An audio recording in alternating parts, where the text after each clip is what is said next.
The Mongol Empire didn't rise, it exploded. It swallowed nations, burned cities to the ground, and left nothing but smoke and silence behind. They cut people's heads off, stacked skulls into pyramids, and marched forward without mercy. Entire civilizations were erased, from Khwarezm to Baghdad, crushed under Mongol hooves. For a century, the world believed this nightmare was unstoppable. And it all began with one man, Genghis Khan. But the world never expected what came next, because inside that same bloodline lived a grandson, Berke Khan. Born into power, raised in the heart of the Mongol Empire, trained to continue the slaughter. Yet he refused to become another blade of brutality. He found Islam.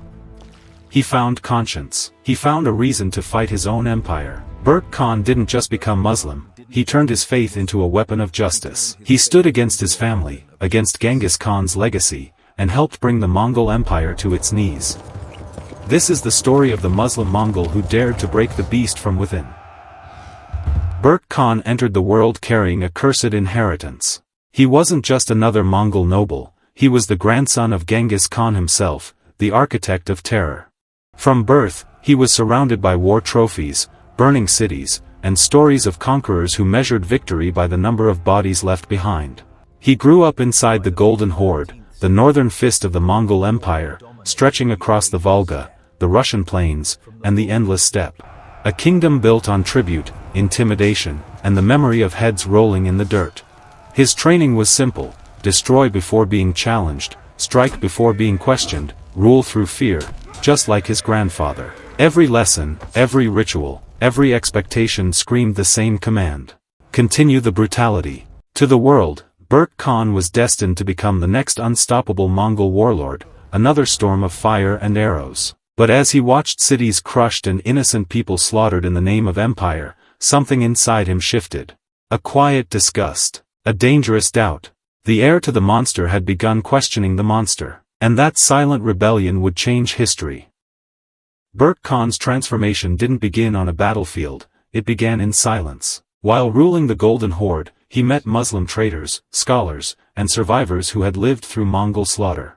They didn't beg, they didn't curse, they simply spoke about justice, prayer, accountability, and a God who valued every human life. For a man raised in an empire built on fear, it was disarming. He saw Muslim communities care for the poor, honor knowledge, protect the weak, everything the Mongol war machine crushed without thought. He watched prisoners forgive their captors.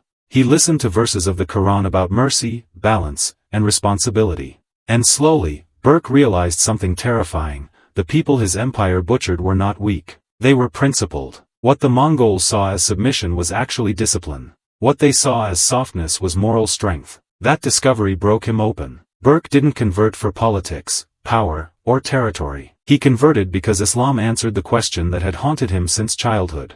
Why must humans die for empire? Quietly, privately, he took the Shahada. A grandson of Genghis Khan, the world's most feared dynasty, became Muslim. And with that single decision, the foundations of the Mongol Empire began to crack. Because Berke Khan now had faith. And faith would soon demand action. For years, Berke Khan carried his faith quietly, hoping the Mongol Empire might change. But the empire had no intention of slowing its hunger. In 1258, Berke's own cousin, Hulagu Khan, marched toward Baghdad, the beating heart of the Muslim world.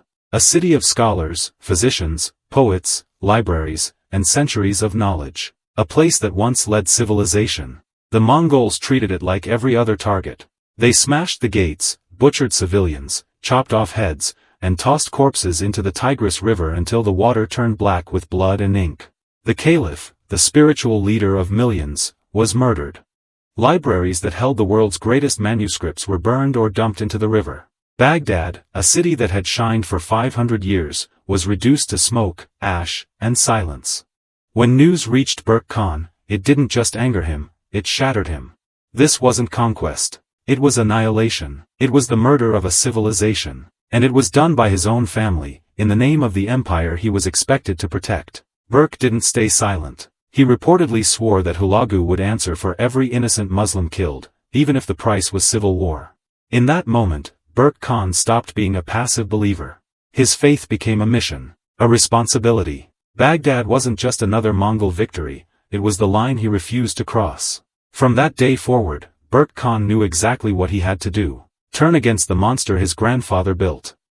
Berke Khan knew one thing: he couldn't defeat Hulagu alone. The Mongol Empire was a war machine built to crush anything in its path. So he made a move no Mongol ruler had ever dared. He reached out to the very people the empire once tried to erase. In Egypt, the Mamluks had already shattered Hulagu's advance at Untold. Disciplined, fearless, and fueled by the same outrage Berke carried, they welcomed him not as an enemy, but as a brother in faith. A Muslim Mongol and a Muslim Sultan now stood united against Mongol tyranny. From the north, Berke pressed with the Golden Horde. In the south, the Mamluks held strong. Hulagu was suddenly trapped between two forces he never expected, faith and justice. Then came the turning point. At the Terek River, Berke deceived Hulagu's army onto unstable ice. The frozen surface collapsed, and chaos followed. For the first time, the Mongols faced destruction at the hands of their own blood. The myth of Mongol invincibility ended that day. The empire fractured into rival khanates: Golden Horde, Ilkhanate, Yuan, Chagatai, each struggling to survive. The once unified empire became a shattered fist. And the man who delivered the blow was Berke Khan, the Muslim grandson of Genghis Khan who dared to turn against the monster his family built. Berke Khan didn't live to watch the Mongol Empire crumble, but he caused the first cracks. After his victory, the Golden Horde embraced Islam openly, building mosques, supporting scholars, and becoming a central part of the Muslim world.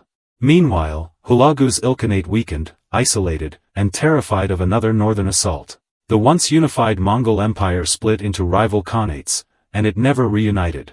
Because the Middle East survived, Muslim civilization recovered. Trade revived, cities rebuilt, and new powers slowly emerged, including the Turkish Beyliks that would one day form the Ottoman Empire.